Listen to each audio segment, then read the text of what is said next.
వారణాసి వెళ్తున్న రైల్లో ఒక సన్యాసి భగవద్గీతను చదువుతున్నాడు. తన ఎదురు ప్రయాణికుడు ఒకతను, స్వామీజీ నిజంగా దేవుడున్నాడా? నాకు చూడాలని ఉంది. అతని చిరునామా చెప్పండి అన్నాడు. సన్యాసి చెప్పాడు, పూర్వం రోజుల్లో ఒక అమ్మాయికి ఆమె తల్లిదండ్రులు వారి పక్కింటి అబ్బాయికిచ్చి పెళ్లి చేయాలనుకుంటే ఆ అమ్మాయి ఒప్పుకోలేదు. ఎవరిని చేసుకుంటావంటే మన ఊర్లో అందరికంటే గొప్పవాడిని చేసుకుంటా అంది. అందరికంటే గొప్పవాడు రాజు. కుదరదు అంటే వినలేదు. ఆ పిల్ల తండ్రి ఆమెను రాజధానికి తీసుకెళ్లాడు. రాజు పల్లకిలో ఊరేగటం చూసి అతనితో నన్ను పెళ్లి చేసుకో అని చెప్పబోతుండగా ఆ రాజు ఒక సన్యాసికి నమస్కరించాడు. రాజు కంటే సన్యాసి గొప్పవాడనుకుని సన్యాసిని పెళ్లి చేసుకుంటా అంది. ఈలోపే ఆ సన్యాసి రోడ్డు పక్కన వినాయకుడి గుడి ముందు నిల్చుని గుంజీలు తీశాడు. వినాయకుడు గొప్ప అనుకునే లోపు ఒక కుక్క అక్కడ అపవిత్రం చేసింది.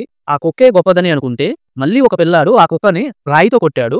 ఆ పిల్లాడిని పెళ్లి చేసుకోవాలని అనుకుంది. ఈలోగా ఒక యువకుడు ఆ పిల్లాడి చెవి తిప్పి మందలిస్తే ఆ అమ్మాయి ఇతనే గొప్పవాడు అనుకుని నన్ను పెళ్లి చేసుకో అని అడిగింది. అతనెవరో కాదు, ఆమె తల్లిదండ్రులు కుదిరించిన పక్కింటి వాడే. మన హృదయం అమ్మాయున్న గ్రామం. దేవుడి కోసం ఎక్కడెక్కడో వెతికినా చివరికి మన హృదయాంతరాల్లోనే దేవుడున్నాడని తెలుస్తుంది. అక్కడ తప్ప ఎక్కడ వెతికినా దేవుడు దొరకడు. ఇదే దేవుని చిరునామా అని ఆ సన్యాసి ఆ ప్రయాణికుడికి చెప్పాడు.